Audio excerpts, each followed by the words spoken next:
Hello everyone, and so in this video I'm going to be going over a really important question just because it's happened to me so many times. What to do if your flight gets delayed and you miss your connecting flight, okay? So I travel internationally quite a few times per year and I have missed my connecting flight well over 5 times now. So this is for someone, if this is the first time this has happened for you, the first thing we want to do is just make sure, please do not panic, okay? You will get through this, do not panic, and I will help you go through and help actually go over what you need to do once you miss your connecting flight. First things first is don't panic. Okay, I've already covered that. And so everything will be okay. I'm here to tell you that and just reinforce that. I've missed so many flights and look where I am right now. I'm still fine. Now, the next thing is go to the previous flight's kiosk. So let's take, for example, you take a Delta flight and your first flight is Delta. And then you fly to Los Angeles and your connecting flight is Southwest Airlines. Okay, so you're going from Delta to Southwest Airlines. If you miss your Southwest airline flight, you need to go to the Delta kiosk, okay? So whatever airport that you arrive at, go to the Delta kiosk and say, hey, I missed my Southwest flight because the Delta flight was delayed. All right, so you need to go to the previous flight's kiosk and they should help rebook you. They should help rebook you. Sometimes you'll get like misinformation where Delta will tell you that you need to go see Southwest, and then Southwest will tell you that you need to go see Delta. You need to see Delta, okay? Delta is the one that, because their flight was delayed, because of whatever reason, they need to help you rebook your connecting flight. Keep in mind though that this only is relevant if you actually book within the same ticket. So if your initial ticket was like you flying from Las Vegas to Washington, but you had a layover in Los Angeles, so it needs to be the same booking is my point. So if you booked 2 separate tickets, for example, don't worry, I'll go over what happens in that case. But if you booked the same ticket going from Las Vegas to Los Angeles and then to Seattle, but then you missed your Seattle connecting flight, you need to go to the kiosk of Delta to have them help you rebook a flight because your flight was delayed.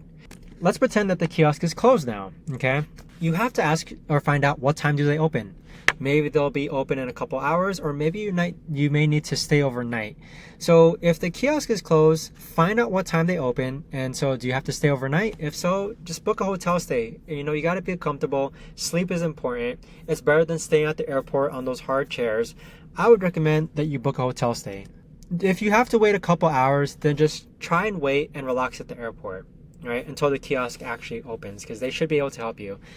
So again, taking for our example that pretend we miss our Delta flight, the next thing is that most kiosks are closed. Most kiosks that are closed, okay, so pretend the Delta kiosk is closed, they still have offices within the airport that are working where personnel can still help you. So I've had this happen multiple times where the Delta kiosk is closed, but there's still Delta offices within the airport. So my recommendation here would be for you to go to information services and find out where the office is and knock on their door. I've had this happen multiple times where I've had to knock on their door and then finally someone from Delta would actually come out and help us out. So even if the kiosk is closed, find out if they still have offices and if there's personnel that can help you. More than often, I've had to do an overnight stay, therefore book a hotel stay. As I mentioned, the flight which was delayed should help rebook your connecting flight unless you book with a travel agent or company. If you book with a travel agent or company, then you need to call them to help you rebook your flight. And if that's the case, they're usually a lot helpful and it's not a lot less work on your end. So the travel agent or the company, they'll just help you rebook you onto another flight if that happens. Now the next thing is insurance. Okay, I think insurance is absolutely important when it comes to flying or traveling. So if you don't have insurance, I'll go over which one is my favorite, and that's Chase Sapphire Reserve. But if you already have insurance, prepare the documents for insurance claims. So you need to have a document saying why your flight was canceled or why your flight was delayed. So this usually comes from the previous kiosk flight. So let's say, for example, the people at Delta should be able to provide you with a document stating why your flight was delayed or canceled. You need a document of your old itinerary. You need a document of your new itinerary. So at the kiosk that you're at, make sure that they're emailing this to you, okay? Make sure that they email you your new itinerary. Make sure that they email you the reason why the flight was delayed. And then also keep a track of all your expenses, okay? So you need receipts of all your expenses, the hotel stays, the food, and any essentials such as like a toothbrush, shampoo, soap, etc. Now, if you don't have insurance, okay, if you don't have travel insurance, I highly recommend you get Chase Sapphire Reserve, okay? This for me is an absolute must-have when it comes to travel. And so if you use my link down below, you'll actually get around $600 worth of credits if you sign up for Chase down below in the link.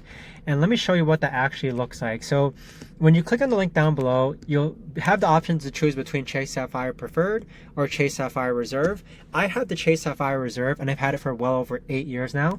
And if you actually sign up for Chase Sapphire Reserve, you'll get 60,000 bonus points if you spend $4,000 on purchases of your first 3 months. But if you want a lower annual fee, you can still get the Chase Sapphire Preferred, and you'll also get 60,000 bonus points and $300 in travel credit. But go ahead and explore this page out as far as what the benefits are between the Preferred and Reserve. Every year you get $300 in credit, so right off the bat, you're not paying $550, you're only paying $250. And for the Preferred, you only get $50 in credit, but go ahead and actually explore this around yourself. I personally would recommend the Chase Sapphire Reserve. Now, with insurance, okay? When it comes to travel, you are insured if you book your flights via your Chase Sapphire credit card. Moving forward, as you can see here, make sure that you book all your flights with your Chase Sapphire Reserve card or Chase Sapphire Preferred card. And the reason why is because they are going to insure your flight. So looking up here, when you book a flight via Chase Sapphire Reserve, they have something called a trip delay reimbursement. And I probably use this over 10 times now, where if your common carrier travel is delayed more than 12 hours or 6 hours for Sapphire Reserve or requires an overnight stay, you and your family are covered for unreimbursed expenses such as meals or lodging up to $500 per ticket. So I've used this so many times, and every time I've used this, I've gotten reimbursed my meals and lodging for the delay. So it's kind of like a short mini vacation. So the way I think about it is like, yeah, it sucks that your trip got delayed, but at the same time, now you can spend money on food, you can spend money on a hotel, and it's covered by Chase Sapphire travel insurance. So moving forward, make sure that if you do decide to sign up for Chase Sapphire Reserve, book all your flights using your Chase Sapphire Reserve card, because this is just going to make your travel delay so much more enjoyable. Honestly, it really is. And at the same time, you don't have to worry about expenses. You don't have to worry about, like, if you add insurance to a flight without having Chase Sapphire Reserve, it's already like, I think around like $50 to $100 just to insure your flight. So I'd rather actually book via travel insurance from Chase than to actually pay for like Delta travel insurance or pay for like Southwest travel insurance. All the claims that I've had with Chase have always been reimbursed. I've had a flight delayed, I've gotten reimbursed. You just have to make sure that you work with them. But even so, as I mentioned, I'm here to make sure that you don't panic. Work with the kiosk. If you don't have travel insurance, okay, I highly recommend that for your next flight, you do get travel insurance through Chase Sapphire Reserve, just because it's such a valuable, awesome card. But even so, insurance does come really handy when it comes to you missing your connecting flight. But if you don't have insurance, then you're probably just going to have to pay for the costs of your food and lodging, but still follow all the steps that I outlined here. Don't panic. Go talk to the Delta kiosk whose flight was delayed, find out what time they open, and then have them help you rebook your next flight. With that being said, I hope you found this video helpful. If you have any comments, questions, or concerns, do let me know down below.